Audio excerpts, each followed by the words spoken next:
केही समयअघि प्रधानमन्त्री बाबुराम भट्टराईले प्रतिपक्षी दलहरूलाई नत्थी लगाएर भए पनि चुनावमा ल्याउने बताएका थिए। कतिपय विश्लेषकहरूले भने जस्तो कमजोर प्रतिपक्ष भएका कारण प्रधानमन्त्रीले प्रतिपक्षमा रहेका राजनीतिक दलहरूलाई नत्थी लगाउने सम्मको विचार बोकेका त होइनन्। माओवादीको एजेन्डामा बाँकी राजनीतिक दलहरू पछि लागेको भन्ने आरोप लागिरहेका बेला नेपालका प्रतिपक्ष राजनीतिक दलहरू कतिको प्रभावकारी छन् त? आजको साझा सवालको बहस।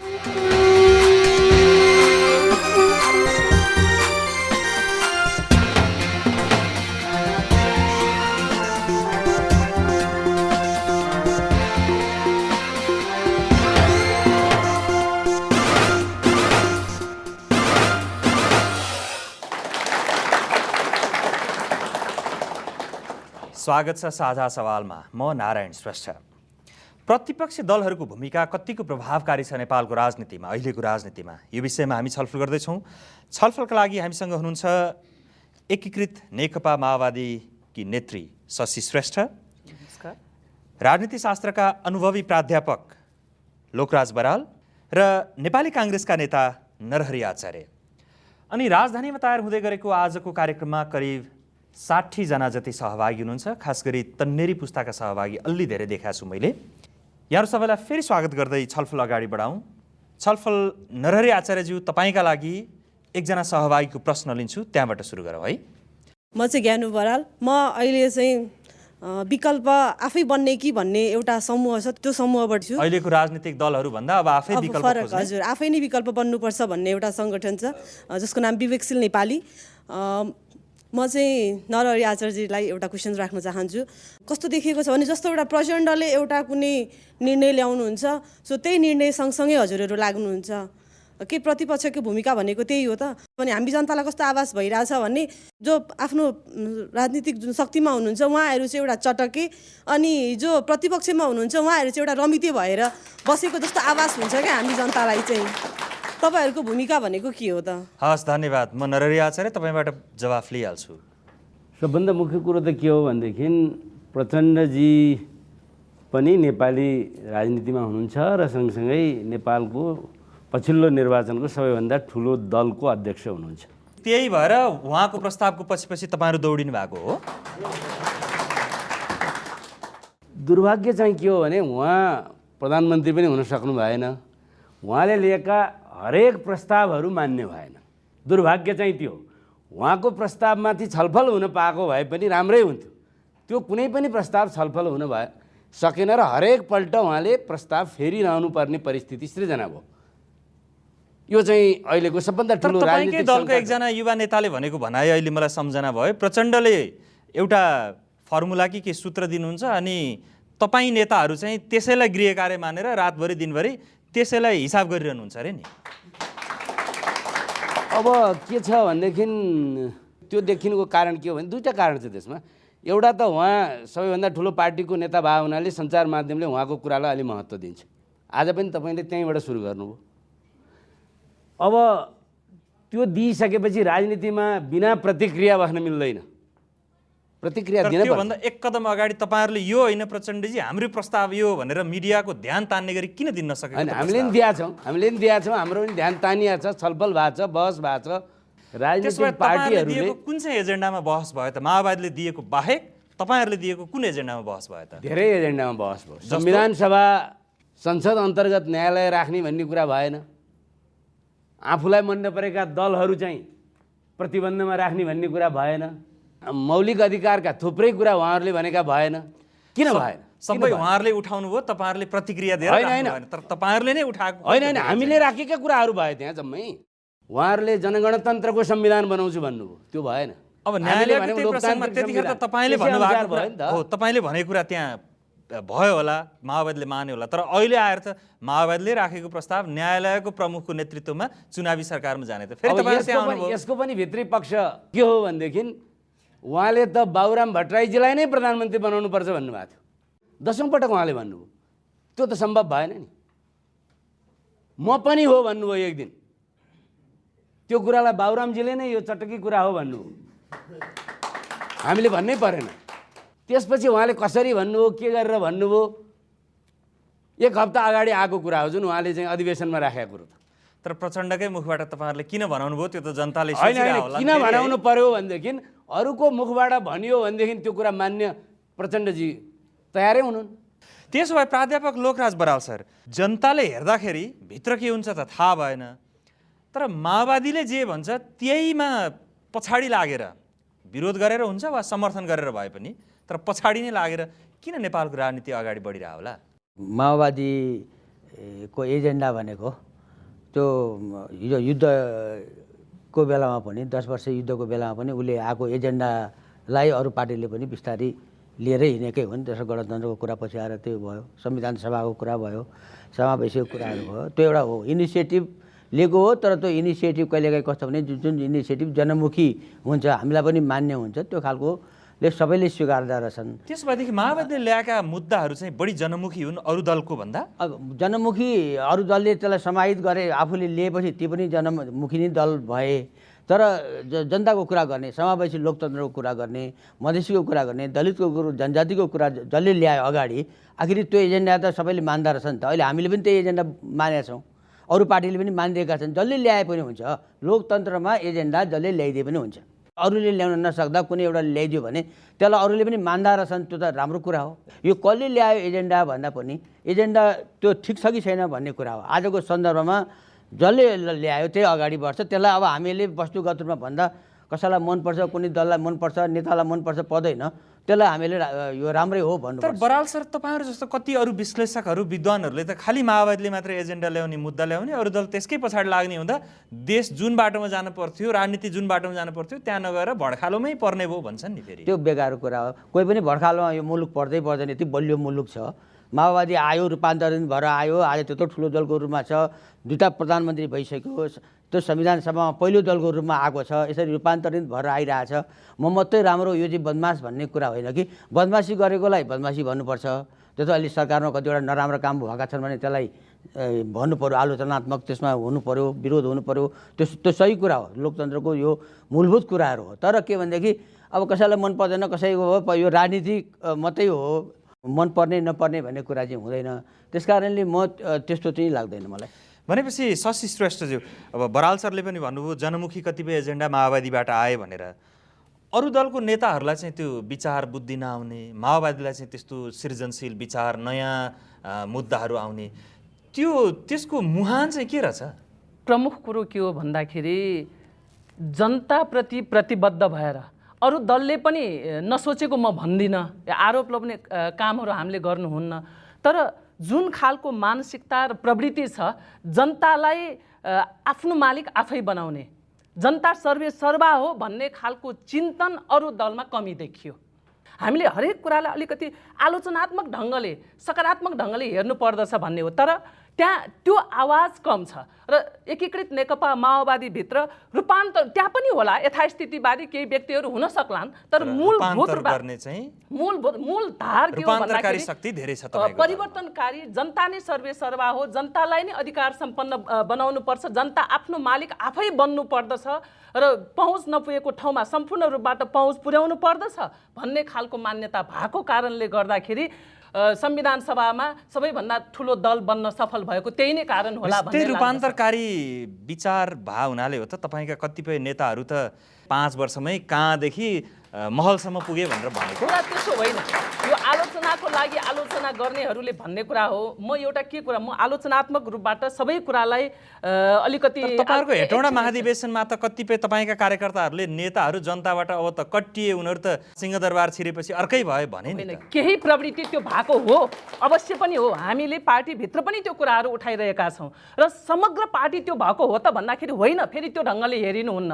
लोकराज बरालजीले भन्नुभयो दलभित्र पनि राम्रा मान्छे छन्, नेपाली काङ्ग्रेसभित्र पनि राम्रा मान्छे छन्, एमाले भित्र पनि राम्रा मान्छे छन्। बाहुल्यता कसको सवाल, त्यहाँ कसले नीति निर्माण गर्ने ठाउँमा प्रभावित पार्यो सवाल त्यसो। र हाम्रो पार्टीको हकमा बाहुल्यता त्यो होइन, केही अब त्यस्ता विकृतिहरू आउँदो पनि रहेछ सङ्क्रमणकालीन अवस्थामा। र त्यति मात्र होइन, हेर्नुहोस् हरेक पार्टीभित्र तपाईँले हिजोदेखि हेर्नुहोस् चैते काङ्ग्रेस, चैते एमाले, कार्तिके एमाले जस्ता कुराहरू पनि त आए नि, किन आए? त्यसपछि नरहरि आचार्यजी, म तपाईँबाट सचेत हुनु र त्यसलाई चाहिँ राम्रोसँग आफ्नो ठाउँमा राख्नु त्यो नै महत्त्वपूर्ण कुरा हो भन्ने लाग्दछ। हस् नरहरि आचार्यज्यू, प्रधानमन्त्रीले एउटा समारोहमा नत्थी लाएर भए पनि प्रतिपक्षी दलहरूलाई म चुनावमै ल्याएर छोड्छु भनेर भन्नुभएको थियो। नत्थी लागेकै हो त? अब तपाईँहरू चुनावमा जान तयार हुनुभएको? प्रधानमन्त्री चुनावको लागि तयार हुनुभयो भने हामीलाई खुसी लाग्छ, किनभने उहाँले चुनावको घोषणा गरिसक्नु भएको थियो तर चुनाव गर्न सक्नु भएन। अब धेरैको भनाइ के छ भने उहाँ चुनाव गर्नै चाहनुहुन्थेन, त्यसैले गर्दा चुनाव त यतिखेर सबैलाई चाहिएको छ। सबभन्दा बढी त अब प्रतिपक्षी दल भएका कारणले काङ्ग्रेसलाई चाहिएको छ। चाहिएको हिसाबले चाहिँ त्यो भए पनि चुनाव हुने हो भने काङ्ग्रेस जाने। चुनाव निष्पक्ष, स्वतन्त्र र धाँधलीरहित ढङ्गले हुने एउटा विश्वस्त वातावरण चाहियो। त्यो भयो भने चुनाव हामीलाई आवश्यक छ र हुनुपर्छ, यथाशीघ्र हुनुपर्छ भनेपछि त्यो निष्पक्ष चुनाव हुनका लागि कि प्रधान न्यायाधीश नेतृत्वको चाहिने कि तपाईँकै दलको नेताको नेतृत्वको सरकार चाहिने हो? सामान्यतया हरेक दललाई आफ्नै दलको नेताको नेतृत्व चाहिने त्यो स्वाभाविक कुरा हो। हेर्नुहोस्, त्यो कुनै अस्वाभाविक त्यस्तो कुरा होइन। फेरि चुनाव सर्छ नि, थाहा छ होला तपाईँहरूलाई त्यो त। तर त्यो हुँदाहुँदै त्यसमा अडिरहेन नि त काङ्ग्रेस।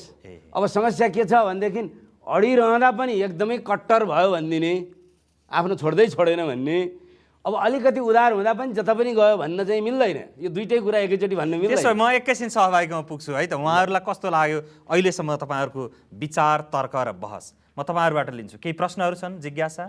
म प्रतिमा पन्थे, गुल्मीदेखि र हाल कीर्तिपुर समाजशास्त्र दोस्रो वर्ष अध्ययनरत छु त्रिभुवन युनिभर्सिटीमा। अनि आजको मेरो प्रश्न भनेको नरहरि आचार्यज्यूलाई, म एउटा नेभी सङ्घको राजनीति गर्ने मान्छे भएको हुनाले राजनीति गर्ने आफ्नै नेतालाई किन प्रश्न? हजुर, म भन्दैछु त्यो कुरा चाहिँ। उहाँलाई हामी अभिभावक पनि ठानेका छ हाम्रो आफ्नो ठाउँबाट। र आजको मेरो प्रश्न चाहिँ उहाँलाई नै छ, जस्तो प्रतिपक्षको कुरा गर्दाखेरि उहाँहरू प्रतिपक्ष हुनुहुन्छ, उहाँहरूको प्रभावकारिता चाहिँ अहिले मैले एकदम सक्रिय देखेको छु।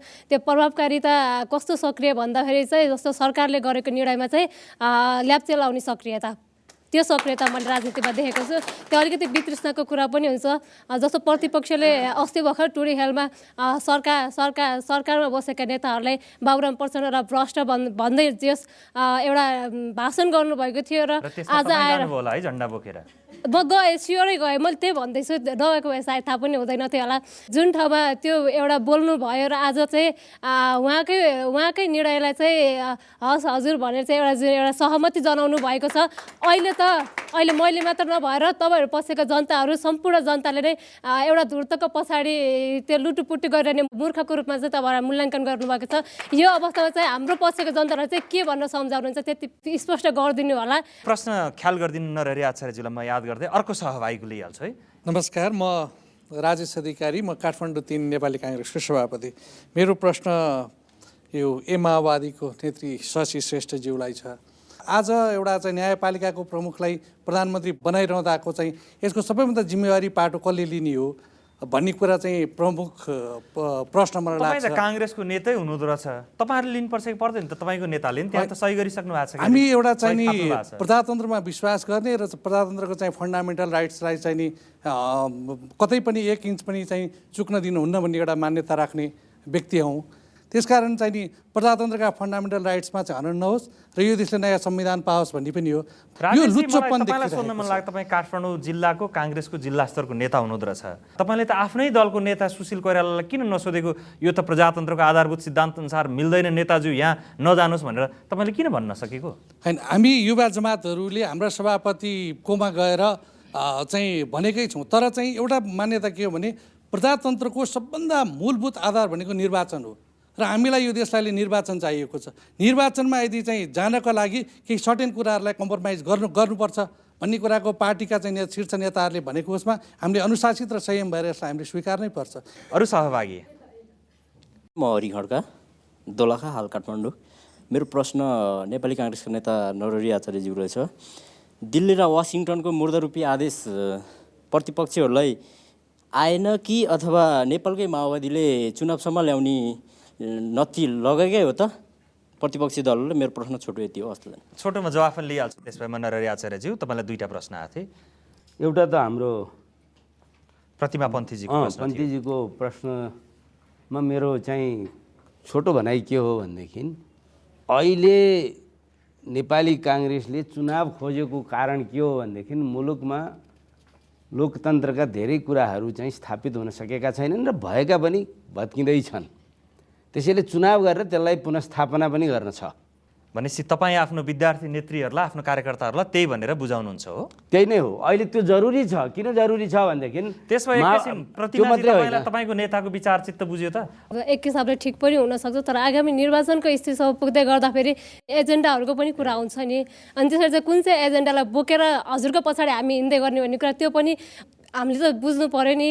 उहाँले भनेको कुरामा मलाई खण्डन गर्नुपर्ने कुरो केही छैन, तर कुरो चाहिँ के हो भनेदेखि चुनावमा आफ्नो पार्टीलाई कसरी जिताउने भन्ने कुरा चाहिँ त्यसका सदस्यहरूको जिम्मेवारीको कुरा हो। हरेक सदस्यको जिम्मेवारीको कुरा हो। बढी जिम्मेवारी माथि बस्ने विभिन्न पद र भूमिका लिने सदस्यको हुन्छ। हरेकको उत्तिकै जिम्मेवारी चाहिँ हुन्छ। त्यसैले त्यो पक्ष अर्को छ र एजेन्डाका लागि घोषणापत्र पनि आउँछ। हामीले हाम्रा कुराहरू लिएर आउँछौँ र त्यसैलाई लिएर हामीले जाने हो। अब अर्को हरिजीको प्रश्न थियो। 12 बुँदे हुँदाखेरि त्यहाँ दुईटा कुरा छ हेर्नुहोस्। एउटा 4औं बुँदामा चाहिँ लोकतान्त्रिक मूल्य मान्यताप्रति माओवादी संस्थागत रूपले प्रतिबद्ध हुन्छु भन्ने प्रतिबद्धता छ र अर्को एउटा बुँदा पनि छ राज्य पुनर्संरचना गर्न तयार हुन्छु भन्ने चाहिँ त्यो काङ्ग्रेसका लागि छ। त्यसैले यिनै दुई कुराहरूमा दुवैलाई नत्थी लाग्यो। लोकतन्त्रमा माओवादीलाई नत्थी लाएर लिएर आएको हो, शान्तिपूर्ण प्रक्रियामा आउँछु भन्ने कुरालाई माओवादीलाई नत्थी लाएर लिएर आएको हो, राज्य पुनर्संरचना गर्छु भन्ने कुरा पार्टीबाट उठ्दा धेरै उठ्दाखेरि पनि नमानिरहेको काङ्ग्रेसलाई माओवादीले पनि अलिकति नत्थी लगाएको हो। त्यसैले नत्थी त अब सँगै एक ठाउँमा बसेपछि सबैले सबैलाई लगाउँछ। नत्थी दुईटैले लाउनु भएछ, तर विदेशीको कुरा, विदेशी प्रभावको कुरा उहाँले जुन गर्नुभएको थियो, सत्तामा होस् वा प्रतिपक्षमा दुईटै दल चाहिँ सत्तामा रहिरहन वा सत्तामा पुग्नका लागि विदेशीको जो प्रभावकारी छन् उनीहरूको चाहिँ विशेष पछि पर्ने र मुख ताक्छन् भन्छन् नि। कुरो के हुन्छ भनेदेखि नेपाल जुन ठाउँ र जुन स्थितिमा छ विदेशीहरूको सल्लाह सुझाव प्रभाव पर्छ नै, यसमा चाहिँ इन्कार गर्नै मिल्दैन। त्यसले गर्दा प्रतिपक्ष कमजोर हुन्छ भन्छन् नि हो? प्रतिपक्ष पनि कमजोर हुन्छ, सत्तापक्ष पनि कमजोर हुन्छ। त्यसैले त्यसबाट उठ्नलाई प्रयत्न के गर्नुपर्छ भनेदेखि आफै कुरा मिल्नुपर्छ। अहिले समस्या के आयो भनेदेखि राजनीतिक दलले एक अर्कालाई चाहिँ विश्वास गर्न नसक्ने, एक अर्कालाई समर्थन गर्न नसक्ने, त्यसका लागि इन्कारै मात्रै गर्ने, तर राजनीतिभन्दा बाहिर गएपछि सबै सहमत हुने परिस्थिति जुन आएको छ, यस्ता कुराहरू बढ्दै गयो भनेदेखि त्यो कुरा मुलुकको घेराभित्र मात्रै रहँदैन, बाहिर पनि जान्छ। त्यसैले कुनै पनि छिमेकमा झगडा भयो भने घरभित्रै कुराकानी भइरहँदा छिमेकीहरूले केही गर्दैनन्, तर आँगनमा आएर झगडा हुन थाल्यो भने उनीहरूले बार्तलीमा आएर भन्छन्, सोध्छन् र कुटाकुटै हुन थाल्यो भनेदेखि चाहिँ ती त्यहीँ आएर छुट्याउन खोज्छन्। त्यसैले यसका लागि आफू सतर्क हुने हो, अरूलाई दोष दिने होइन। भनेपछि शशि श्रेष्ठज्यू, म तपाईँबाट जवाफ लिइहालौँ। अघिल्लो राजेशजीको पनि प्रश्न थियो। प्रधान न्यायाधीशलाई प्रधानमन्त्री अथवा सरकार प्रमुख बनाउने कुरो कुन परिस्थितिमा सिर्जना भयो, कसरी सिर्जना भयो, सवाल यहाँनिर हामीले हेर्नुपर्दछ। यहाँ म अर्को कुरो पनि के राख्न चाहन्छु भने प्रतिपक्ष र सरकार पक्षको कुरा आयो। अहिले संसद नभएको बेलामा मलाई लाग्छ प्रतिपक्ष शब्द त्यति उपयुक्त नहोला जस्तो लाग्छ नारायणजी। हामीले विपक्षी भन्दाखेरि राम्रो होला जस्तो लाग्छ। मुद्दा कसले ल्यायो भनेर हेर्ने होइन, के ल्यायो त्यसले सिङ्गो राष्ट्रिय सङ्कटलाई सम्बोधन गर्न सक्छ कि सक्दैन। प्रधान न्यायाधीशलाई कार्यकारी प्रमुख बनाउने कुरा यो हाम्रो पार्टीलाई पनि मन परेको कुरा अथवा रहरले ल्याएको ल यसलाई बनाइदिनुपर्छ भनेर ल्याएको कुराहरू होइन, यो स्पष्ट हुनुहोस्। यो अहिलेको आवश्यकताको कुनै पनि निकास नहुने माओवादीले ल्याउने। तपाईँहरूलाई त एकैछिन मैले यहाँ रोक्नु पर्यो, माफ गर्नु होला। तपाईँहरूले पहिलादेखि विभिन्न तपाईँहरूको नीति लागू गर्ने क्रममा न्यायपालिकाले सबभन्दा ठुलो अवरोध खडा गर्यो। त्यही हुनाले कतिपयले भन्ने गर्छ नि सबभन्दा ठुलो शत्रु जो हो त्यसैलाई प्रहार गरेपछि कुरो त्यसो होइन। यो ढङ्गले हामीले सोच्यो भनेदेखि एउटा जिम्मेवार नागरिकको अधिकारबाट च्युत भएर सोचेको हुन्छ। म फेरि पनि जान्छु मङ्सिरमा गरेको सर्वोच्च अदालतको निर्णय अनि स्टे अर्डरको निर्णयले मुलुकलाई यहाँ चाहिँ पुर्यायो, जुन अहिलेको प्रधान न्यायाधीशले पनि भनेपछि अदालतले गर्दा संविधान सभा भङ्ग भयो, तिमीहरूले नि अब अगाडि जसरी बढ्ने हो गर भनेर दिन खोजेको हो। अरू विकल्प पनि हामीसँग पहिला ध्यानपूर्वक सुनौ साथीहरू। म आग्रह गर्न चाहन्छु, हामीले अहिले पनि भनिरहेका छौँ जुनसुकै विकल्प पनि माओवादीले ल्याएपछि जतिसुकै राम्रो विकल्प ल्याए पनि नहुने। र यो विपक्षको अहिलेको धर्म के रह्यो भन्दाखेरि अलिनो पनि नखाइदिने अनि नुनको ढिक्को पनि नफोड्ने। र अर्को कुरो तपाईँलाई भन्न चाहन्छु, पिठो चोरी भएको थाहा छैन हेर्नुहोस्, गाउँको गेडा गर्न थाल्छन्। समस्या त यहाँनिर हो। सिङ्गो देश अहिले सङ्कटमा पुग्यो। यो राजनीतिक सहमति किन संवैधानिक, एकछिन म सिद्ध्याउँछु, संवैधानिक रूपबाट कुनै पनि निकास छैन। मैले संविधान बोकेर आएको छु। कुन धाराले अहिले अर्को सरकार गठन गर्न सक्नुहुन्छ तपाईँहरू? केबाट गर्न सक्नुहुन्छ? निर्वाचन गर्नेदेखि लिएर कहीँ पनि केही पनि निकास छैन, राजनीतिक सहमति भन्दा बाहिर गएर। त्यसकारण अहिलेको अवस्थामा प्रधान न्यायाधीशलाई कार्यकारी प्रमुख बनाउने कुरा भनेको अहिलेको सङ्कटलाई फुकाउनको लागि आवश्यकताको सिद्धान्त ले जन्माएको परिस्थिति हो यो। फेरि पनि त्यो म फेरि सहभागीमा जान्छु। हो, मनिष कुमार सिंह, घर महोत्तरी, सिभिल इन्जिनियर अनि अहिले एमएससी स्ट्रक्चरको स्टुडेन्ट पनि। हाम्रो यहाँको एक किसिमको संस्कारै बसेको छ कि जो सरकारमा गयो उसलाई अपोजिसनले यति धेरै सताउँछ कि उसको सरकार खस्छ। एक किसिमले 5 वर्षसम्म कसैले पनि काम गर्न पाएन।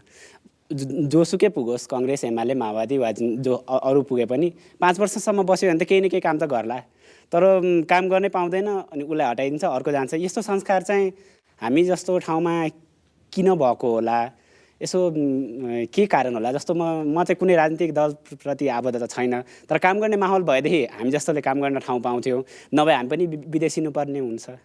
त्यही छ। बराल सर, म तपाईँको जवाफ लिइहाल्छु। राम्रो कुरा गर्नुभयो। अहिलेको अवस्थामा पनि र भोलि पनि मलाई लाग्छ भोलि पनि सायद यही अहिलेकै चुनाव प्रक्रिया भइरह्यो भने भोलि संविधानै बनाएर चुनावै भएर सरकार आए पनि यही अहिलेकै अवस्था नै रहिरहन्छ र कुनै पनि सरकारले त्यहाँ काम गर्न सक्दैन। जोसुकै सरकारमा जाओस्, काङ्ग्रेस जाओस्, एमाले जाओस्, मधेसी पार्टी जाउन्, यो सबभन्दा ठुलो अहिले देशको दुर्भाग्य छ। त्यसकारणले यो अहिले देशको स्थायित्वमा सम्बन्धित कुरा हो। यो चाहिँ देशको राजनीतिलाई कसरी स्थायित्व दिने भन्दाखेरि अहिलेको संरचनाले सायद दिँदैन होला। र किन हाम्रा त्यो राजनीतिक संस्कार जुन छ, पोलिटिकल कल्चर भन्छौँ हामी, नेपालको त्यो निर्माण भएको छैन। अरू मुलुक जस्तो धेरै आफूलाई विकसित भइसकेको संसदीय व्यवस्था भएको मुलुकमा पनि आज यही समस्या हाम्रो छिमेकी मुलुकमै हामी देखिरहेछौँ कि बाहिरको पार्टीले संसद बाहिरबाट बसेर अलि सरकार भारतमै पनि अलि टिकाइदिएको छ। मनमोहन सिंहको गभर्मेन्टलाई बाहिर बसेका पार्टीले जुन प्रतिपक्षी भन्नु उहाँका दलहरूले अलि सरकार टिकाइदिएको छ भन्दा त यहाँको त के छ भने त्यो पार्टीहरूको अवस्था पनि अलि राम्ररी रूपान्तरित पनि भइसकेका छैन। पुराना पार्टीहरू पनि आफूलाई दृढ बनाउन सकेका छैन, बलियो बनाउन सकेका छैन, गर्दाखेरि अलिकति अस्थिर राजनीतिलाई कसरी स्थिर बनाउने भन्ने कुरा हुन्छ। त्यसकारणले स्थायी सरकार बनाउने उपाय चाहिँ अब उहाँहरू नेताजीहरू हुनुहुन्छ, भोलिको संविधान सभा होला, त्यसले कसरी कमसेकम 4 वर्ष 5 वर्ष एउटा स्थिर सरकार त भन्नुहोस्। बिचमै अब एक महिनामा 2 महिनामा चाहिँ सरकार भोलि चाहिँ भोट अफ नो कन्फिडेन्स अविश्वासको प्रस्ताव आएर सरकार गयो भने त्यसले केही गर्न सक्दैन। उदाहरण दिनुभयो भारतमै, त्यहाँ केही अखबारहरूलाई पढ्दाखेरि के देखिन्छ भने धेरै दलहरू भयो भने प्रतिपक्ष वा विपक्षमा रहेका दलहरू कमजोर हुन्छन् भन्ने त्यहाँको अनुभवले देखाउँछ भनेर कतिपय विश्लेषकले भन्छन्। हो त्यो एक किसिमले हो। जस्तो भारतमा के भने एउटै दलको धेरै वर्षसम्म लगातार त्यो शासन चल्यो काङ्ग्रेसको, भारतीय काङ्ग्रेसको, त्यसले गर्दा एउटा स्थायित्व दियो र त्यहाँका नेताहरूको प्रतिबद्धता थियो संस्था निर्माण गर्ने, लोकतन्त्रलाई जग हाल्ने, यस्तो कुराहरूमा उहाँहरू प्रतिबद्ध हुनुहुन्थ्यो। यहाँ हाम्रो चाहिँ गन्जागोल छ, किन रूपान्तरित भएर आउने दलहरू कुनै छन्, कुनै अझै पनि माओवादी लेनिनवादी। यही गन्जागोलको बिचमा नि बराल सर, यो संविधान सभा विघटन पछिको अवस्थालाई हेर्ने हो भने विपक्षमा रहेका दलहरू कहाँ चाहिँ चुके होलान्? सबभन्दा ठुलो खिचतानी यो संविधान बनाउने र जग हाल्ने कुरामा भन्दा पनि त्यहाँ पहिले कुर्सीमा को जाने भन्नेमा गयो, सबै दलको ध्यान त्यहीँ गयो। एउटा सबभन्दा ठुलो, किनभने यहाँ मूलभूत कुरा चाहिँ संविधान बनाएर स्थायित्व दिने र त्यो संविधान अन्तर्गत चाहिँ निर्वाचन गर्ने र त्यो निर्वाचन सरकारपछि त अनि देशको निर्माण गर्दै जाने, विकास गर्दै जाने र संस्थाहरूलाई बलियो बनाउँदै जाने हुनुपर्ने थियो। त्यो नगरेर उहाँहरू चाहिँ यो बिचमा रन थनिनु पऱ्यो, एउटै अर्कालाई अविश्वास गर्दै जाने र सरकारमा जाने भन्ने कुरामा बढी ध्यान गएको हुनाले कुनै पनि दल, म एउटा मात्रै दललाई भन्दिनँ, म एउटा दललाई मात्रै भन्दिनँ, सबै दल जवाबदेही छन्। एउटै मात्रै दलको यसमा म त्यो भन्न मिल्दैन। त्यसो भए म फेरि सहभागीमा जान्छु। नमस्कार, मेरो नाम अमृता भुषाल, घर चाहिँ रूपन्देही, हाल कीर्तिपुर। मेरो प्रश्न नरहरि आचार्यज्यूलाई, के नेपाली काङ्ग्रेस लगायत अन्य प्रतिपक्ष दलहरू एजेन्डाविहीन भएकै हुन् त भन्ने प्रश्न मात्र। किन तपाईँलाई त्यस्तो लागेको अमृताजी? उहाँहरू सबै माओवादीले ल्याएकै एजेन्डा पछि चलाउन तयार हुनुहुन्छ, तर उहाँहरूको कुनै एजेन्डा त मैले देखेको छैन। हस् नरहरि आचार्य, म जवाफ लिइहाल्छु। सबभन्दा ठुलो एजेन्डा अहिले मुलुकलाई लोकतान्त्रिकरण गर्ने हो। कम्युनिस्ट सिद्धान्तमा आधारित, जनगणतन्त्रमा आधारित पार्टीहरूलाई पनि लोकतान्त्रिक बनाउने अहिले मुलुकको सबभन्दा ठुलो एजेन्डा हो। त्यो लोकतन्त्रलाई जनताको आकाङ्क्षासँग जोडेर पुनर्संरचना गर्दै सबैको सहभागिता र समावेशी बनाउनु पर्ने अवस्था छ। त्यसैले लोकतन्त्रमा आउनका लागि माओवादी तयार बनाइएको हो, ऊ बनेको पनि हो।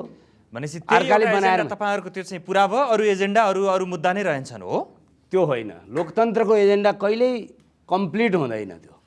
त्यो निरन्तर परिमार्जन र परिष्कृत बनाएर लैरहनुपर्छ। त्यो भएको विगतमा भएको मिस्टेकै त्यही हो। लोकतन्त्र एक दिन घोषणा गरेपछि कम्प्लिट हुन्छ भन्ने जुन भ्रम रह्यो नि, त्यसले गर्दा समस्या आएको हो। नत्र लोकतन्त्रको एजेन्डा भनेको प्रतिस्पर्धासहित जब विभिन्न विचारहरू आउँछ, अहिले यहीँ पनि विचारहरू आइरहेछ नि, काङ्ग्रेसकै साथीहरूले पनि त धेरै कुरा सोध्नुभयो नि त मलाई। यो विभिन्न विचारहरू आइरहेको हुन्छ र त्यसलाई परिमार्जन र परिष्कार गर्दै जानुपर्छ भन्ने एजेन्डामा त लिएर आएको हो नि त माओवादीलाई। त्यो एजेन्डा चाहिँ कसको हो? अब कतिपय कुराहरूमा माओवादीले नै प्रयत्न गरिरहेको छ। माओवादीले कुनै एजेन्डै छैन माओवादीसँग भन्ने मेरो भनाइ होइन। माओवादीसँग पनि एजेन्डा छ। होइन, भनाइ त यहाँ प्रश्न त तपाईँहरूसँग एजेन्डा भएन, एजेन्डा माओवादीसँग रह्यो भन्ने रह्यो। त्यो तपाईँको कुरा हो, मेरो कुरा नि। माओवादीसँग पनि एजेन्डा छैन। मेरो प्रश्न होइन, सहभागीको तपाईँलाई प्रश्न थियो। तर कुरो के छ भने हाम्रो एजेन्डा मार्फत माओवादी आउँदैछन्, आफ्ना कुरा पनि लिएर आउँदैछन् भन्ने मेरो उत्तर। त्यसमा अरू सहभागीको लिन्छु म यहाँनिर। नमस्कार, म विपिन त्रिपाठी, धादिङ मलिक हो। म चाहिँ अब यो देशलाई डेरा धेरै बनायो, अब घर बनाऊ भन्ने अभियानमा लागिरहेको छु अहिले। यही पनि हामीमा राजनीतिप्रति धेरै वितृष्णा आइसकेको छ। अब अहिले मान्छेलाई भोट दिने, किन भोट दिने भन्ने पनि अहिले पछाडि क्वेसन उठ्यो। भनेपछि यो बेलामा अझै पनि एजेन्डा ल्याएर एउटा देश बनाउने, समाज बनाउने कुरा चाहिँ हामी सुन्न पाउँदैनौँ।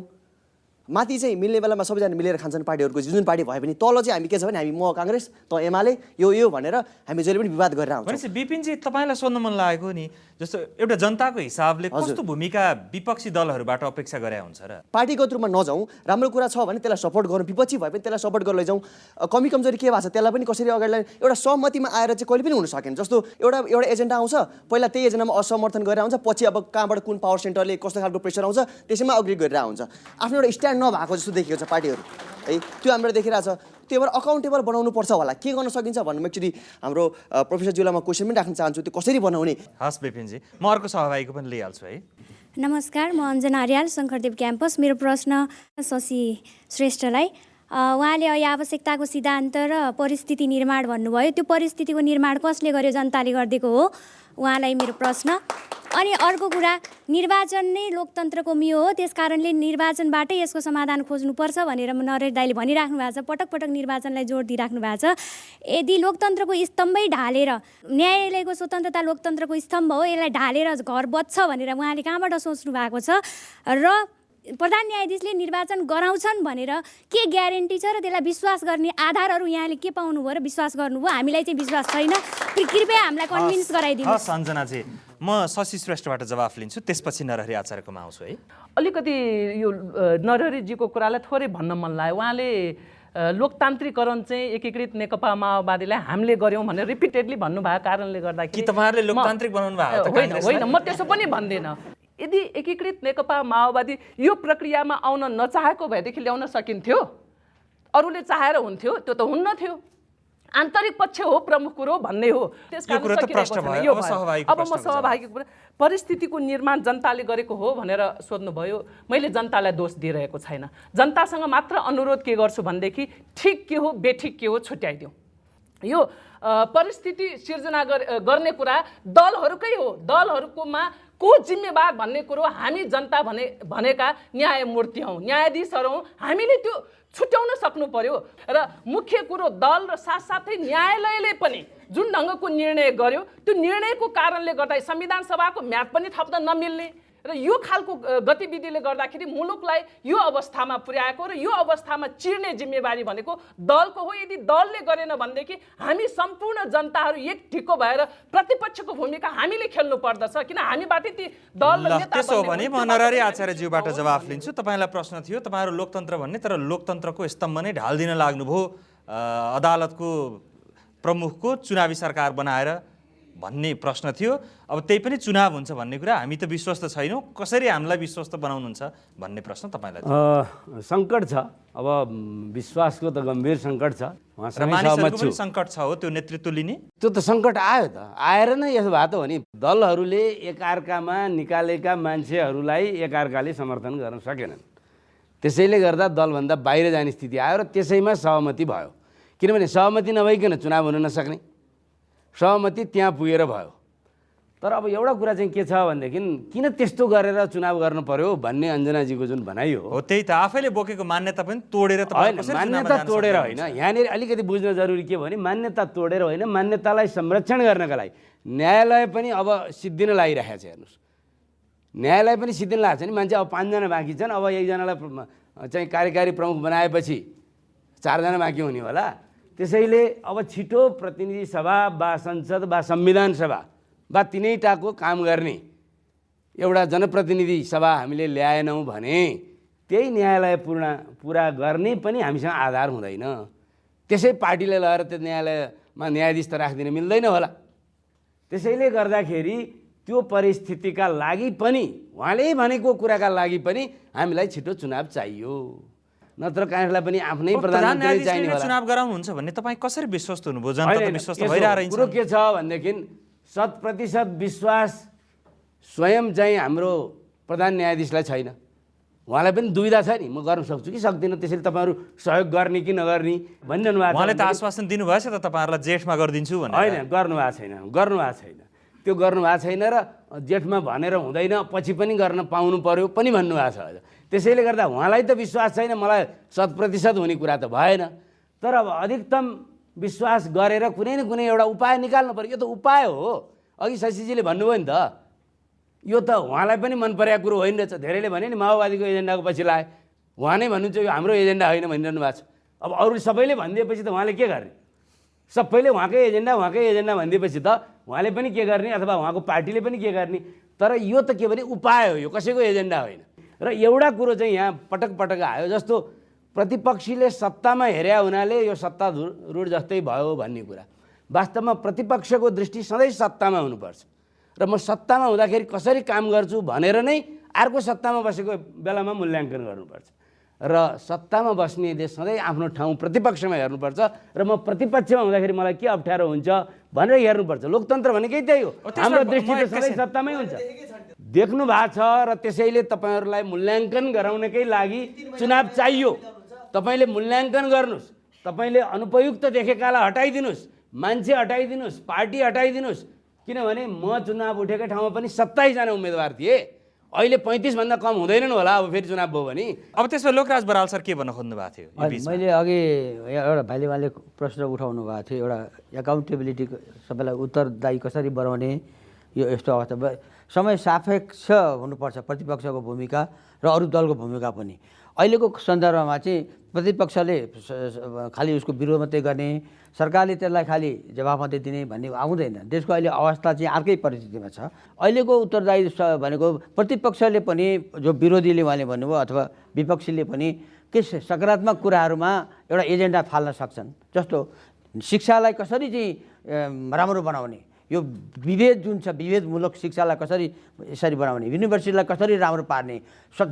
नेपालको प्रतिपक्ष वा विपक्षी दलहरूले त्यस्तो काम गरिरहेछन् कि रचनात्मक काम गरिरहेछन् कि यो गरिदेऊ त्यो गरिदेऊ भनेर शीतल निवासको ढोका चारिरहेछन्? त्यो उहाँले जो हिजो दरबारको ढोका चारिन्थ्यो, अहिले शीतल निवास पनि चारिन्छ।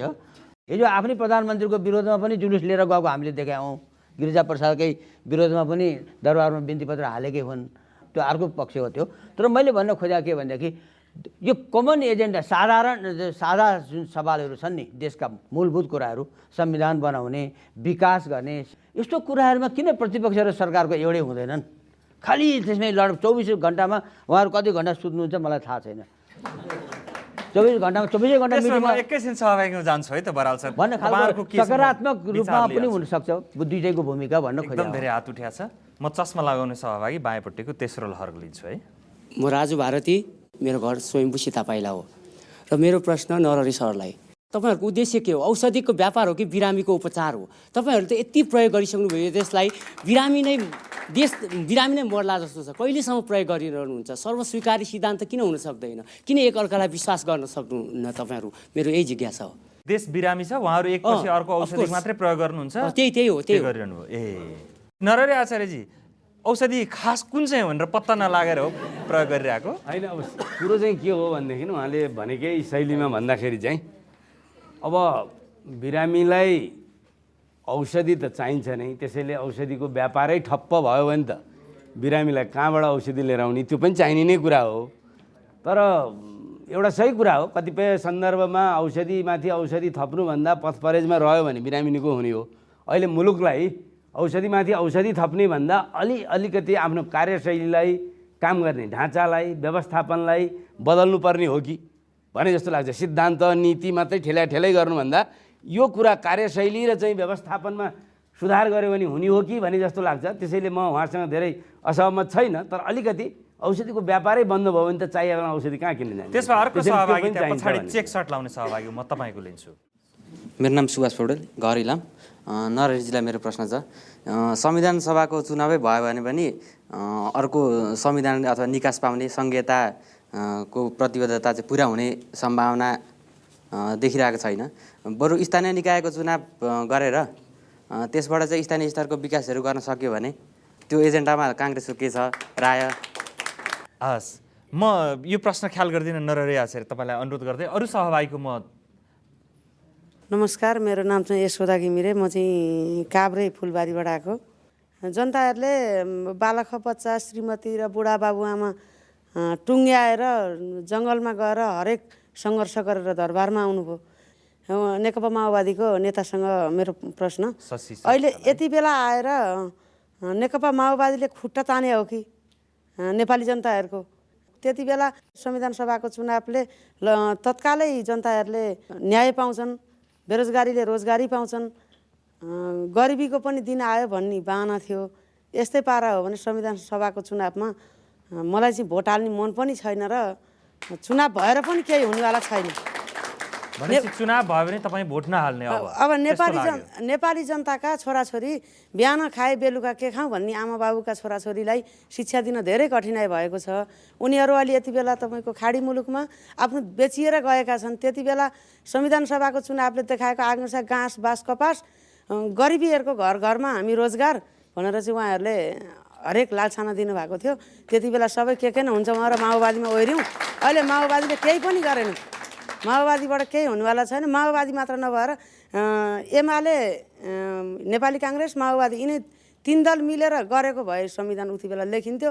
अब अहिले यहाँ उहाँ त्यहाँ भन्दै न्यायाधीशलाई प्रधानमन्त्री बनाएर हामी गरिब जनताहरूले त के नै पो फाइदा पाउँला र हाम्रा बच्चाहरू र गरिबी जनताहरू त जहिले पनि पैतालाको छारो नै हो। मेरो प्रश्न यति नै। हस्, म अर्को सहभागी चस्मा लाउने, तपाईँले एकदम हात उठाइरहनु भएको थियो। नमस्कार, मेरो नाम टेकराज अवस्थी, नेपाली विद्यार्थी सङ्घको कार्यकर्ता। मेरो प्रश्न शशि श्रेष्ठलाई के छ भने, तपाईँले के भन्नुभयो भने पिठो चोरी भइसक्यो, हामी गाउँको दाना गर्न लाग्दैछौँ। चाबी अन्तै बुझाइसकेपछि त्यो चोरी हुन्छ कि हुँदैन तपाईँ आफै ख्याल गरिदिनु होला। नरहरी दाइलाई के क्वेसन हो भने मेरो, तपाईँहरूले जुन गल्ती सुरुमा गर्नुभयो नि, माओवादी हतियारसहितको माओवादीसँग चुनाव लड्नुभयो, फेरि अर्को गल्ती न्यायपालिका र कार्यपालिका एउटै व्यक्तिलाई दिएर फेरि अर्को त्यो शहीदसँग लडेर त्यसलाई नेतृत्व स्वीकार गरेर फेरि अर्को गल्ती त गर्दै हुनु न? म यहाँ अगाडिपट्टि हुनुहुन्छ, म तपाईँको पनि लिन्छु। नमस्कार, म यमुना श्रेष्ठ, नेपाल महिला सङ्घ काठमाडौँ जिल्ला सचिव। मलाई अहिले हाम्रो शशी दिदीलाई भन्न मन लागेको छ, जुन चाहिँ न्यायपालिका कार्यपालिका व्यवस्थापिकालाई एकै ठाउँमा मुछेर एउटा भैँसीलाई कुरो दिने जस्तो कार्य गरिराख्नु भएको छ। तपाईँहरू किन एउटा विश्वास गर्न नसक्नुभएको नेपाली काङ्ग्रेसलाई? सुशील कोइरालाको छोराछोरी के पनि छैन, कार्यकर्ताहरू मात्रै नै छन्। सुशील कोइरालालाई दिनलाई माओवादीलाई किन विश्वास नलागेको? कारण एकछिन, यदि तपाईँहरूको हातमा छैन भने कि इन्डियाले यो चुनावी सरकार न्यायपालिकाको हातमा दिनलाई मन्जुर गराउनु भएको हो? सबैभन्दा पहिला त म उहाँ फुलबारीको साथीको प्रश्नको जवाफ दिन चाहन्छु। नेकपा माओवादीले जनताको खुट्टा तानेको हो भनेर भने जनताको खुट्टा तानेको होइन, जनतालाई को खुट्टामा हात लाएर माथि उठाउन खोज्या हो। यो प्रष्ट हुनु पर्यो। जनतालाई आफ्नो मालिक आफै बनाउन खोज्या हो। त्यही कारणले गर्दाखेरि एकीकृत नेकपा माओवादीले ल्याएको एजेन्डामा यथास्थितिवादी चिन्तन भएकाहरू तयार छैनन्। आर्थिक सामाजिक सांस्कृतिक रूपान्तरण सहित राज्यको अग्रगामी पुनर्संरचना गरेर जनतालाई आफ्नो मालिक आफै बनाउने कि यथास्थितिवादमा राख्ने भन्ने तपाईहरुले जनतालाई मालिक बनाउन लाग्नु भएछ, तर जनताले तपाईलाई भोटै हाल्दिने भन्ने त सुन्नु होला नि। ठीक छ, त्यो आक्रोश छ, त्यो स्वाभाविक हो। यो आक्रोशलाई मैले अन्यथा मान्दिनँ जनताको। तपाईहरु कार्यक्रममा वा जहाँ गए पनि यस्तो आक्रोश एकदम सुनिरहनु पर्दा नेता हुनु कतिको सजिलो रहेछ? होइन, नेताले त सुन्न तयार हुनुपर्छ। जनताको कुरा नसुन्ने मान्छे नेता बन्न सक्दैन भन्छु। यो 62-63 को आन्दोलन अगाडि हामीलाई जनताको अगाडि मुख देखाउन अप्ठ्यारो परेको थियो। अब अहिले चाहिँ भोट माग्न जान सकिन्छ त त्यसभए अहिले चाहिँ? मेरो कुरा पुरा गर्न दिनुस्। जुन 62-63 को आन्दोलनले जनताले अपेक्षा गरेको कुरा पुरा हुन नसक्दा परिवर्तनै नभएको त होइन। अहिलेको अवस्थामा पुरा गर्न सकिएन, नसक्दाखेरि त्यो आक्रोश हुनु मैले स्वाभाविक ठान्छु। र जनताको खुट्टा तानेको छैन भन्ने कुरा, जनताको समस्या अवश्य पनि छ। त्यो समस्याको लागि राजनीतिक स्थिरता भएन भनेदेखि त्यो सम्भव छैन। र अर्को पिठो चोरेको थाहा नहुने गाउँको गेडा गन्न थालेको मैले जुन कुराहरू भने त्यसमा चाबी अरूलाई बुझाइसके पछाडि चोरी त भइहाल्छ भन्ने तपाईँको अभिप्राय थियो, होइन? हामीले कसैलाई पनि दोष लाउनु अगाडि आफ्नो थैलीको मुख राम्रोसँग बाँध्ने, अर्कालाई चोर दोष नलाउने भनेर हाम्रो बुढापाकाले त्यसै भनेका होइनन्। हामी शक्तिशाली भयौँ, हामी एकताबद्ध भयौँ भनेदेखि अहिले पनि टाढाको उदाहरण जानु पर्दैन। वैशाख 9 गते हेर्नुहोस्, यता हामी सडकमा थियौँ, आन्दोलनको नेतृत्व गरिरहेका थियौँ। यता उसमा महाराजगञ्जमा बैठक बसिरहेको थियो। युरोपियन युनियनले ज्ञानेन्द्रको घोषणालाई स्वीकारिदेऊ भनिरहेको थियो। र त्यो अवस्थामा दलहरू एक ढिक्का भयो र ज्ञानेन्द्रलाई झुकाइ छाड्यो। यो अवस्था, मुलुकलाई यो अवस्थामा ल्याइ छाड्यो। त्यस कारणले हामी जब राजनीतिक दल र जनता एक ढिक्का भएका छौँ, हामी जितेका छौँ, जब हामी फुटेका छौँ, हामी हारेका छौँ। त्यस कारण अरूलाई दोष, अरूले त खेल्न खोज्छ नि त। अब उहाँको यो यमुनाजीको कुरालाई पनि थोरै सम्बोधन गरौँ कि भनेर। अब छोराछोरी नभएकै हिसाबले जिम्मेवारी दिने हो भनेदेखि त नेपालमा बिहा नगरेर बसेका छोराछोरी नभएका त धेरै होलान्। अब त्यसमा नरहरी आचार्यज्यू तपाईँका लागि प्रश्न थियो, यो संविधान सभाको चुनावसँगै स्थानीय निकायको चुनाव पनि हुन सम्भव छ कि छैन भन्ने। हामी के भनिरहेका छौँ भनेदेखि स्थानीय निकायको चुनाव पनि संविधान सभाको चुनाव हुँदा नै होस् भनेका छौँ। एकैचोटि गर्न सकिन्छ तर हुने जस्तो त देखिएन। होइन, हुनलाई तयारीको लागि केही समस्या होइन त्यो वास्तवमा। यदि हामीले त्यो कुरा राजनीतिक रूपले तयारी गर्न साथ एउटै मतदाताले भोट हाल्ने हो, एकै ठाउँमा चाहिँ मतदान केन्द्र हुने हो, खालि मतपत्र मात्रै छ। प्रतिपक्ष किन कमजोर भने होलान् भन्नेले भन्दा तपाईँहरू भन्न चाहिँ भन्ने, तर त्यो अड्डी लिएर नबस्ने। होइन, अड्डी लिएर पनि बस्या छ। अब पहिला त प्राथमिकता हेर्नु पर्यो नि। प्रतिपक्ष भन्दैमा जतिखेर पनि जे पनि भनिरहने त कुरा हुँदैन। अहिलेको त फेरि के छ भनेदेखि राजनीतिक सहमतिमा गर्ने भनेर लेखिदिएको छ। त्यसैले स्थानीय चुनाव, अझ मेरो भनाइ त के छ भने स्थानीय चुनावलाई पनि भोट हालौँ, संविधान सभा र संसदलाई पनि अलग अलग संरचनामा भोट हालौँ भन्ने छ। नत्र फेरि हामीलाई संविधान बनाउन गाह्रो हुन्छ।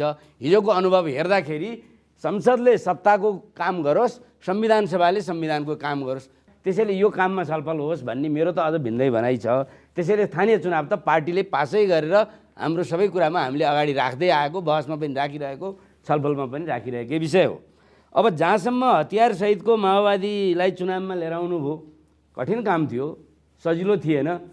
चुनाव हामी हार्यौँ पनि, चुनावमा होइन हामी हार्यौँ पनि, हार्छौँ हामी, यसो गर्नु हुँदैन भन्ने प्रधान न्यायाधीशलाई लाँदा चाहिँ जित्यो। होइन, जित्न पनि सकौँला, हार्न पनि सकौँला।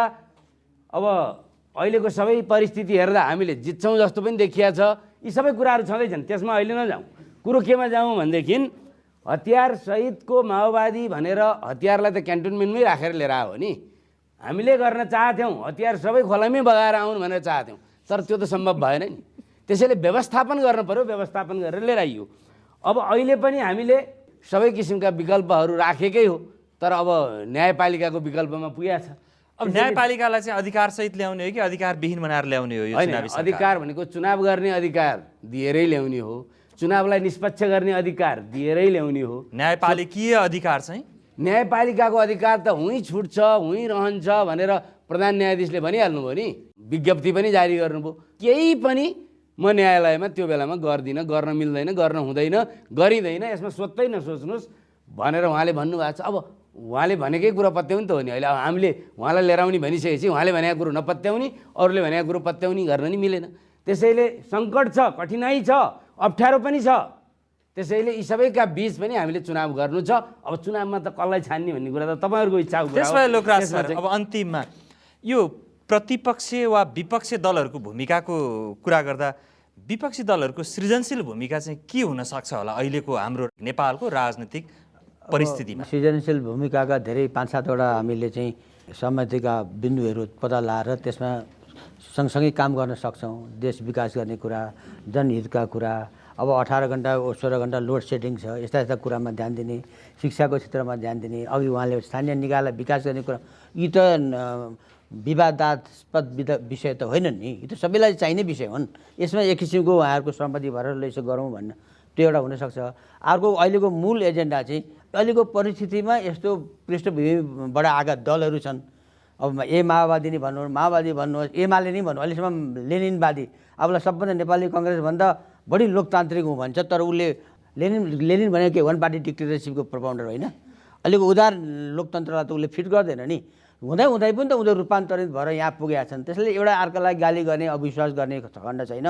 धेरै सकारात्मक कुराहरू नेपालमा भइरहेका छन्। यो ठुलो परिवर्तन भइरहेछ अहिले। उहाँले बढी फोकस कुर्सीमा दिएको हुनाले अलिकति हामीमा वितृष्णा आएको छ। संस्थागत राजनीतिलाई गर्ने, संस्थागत विपक्षी बनाउने, यो पक्षमा हामी कमजोर छौँ। अहिलेको जुन छ उहाँहरूको मेन एजेन्डा चाहिँ संविधान सभाको चुनाव हाम्रो पहिलो प्राथमिकता हो।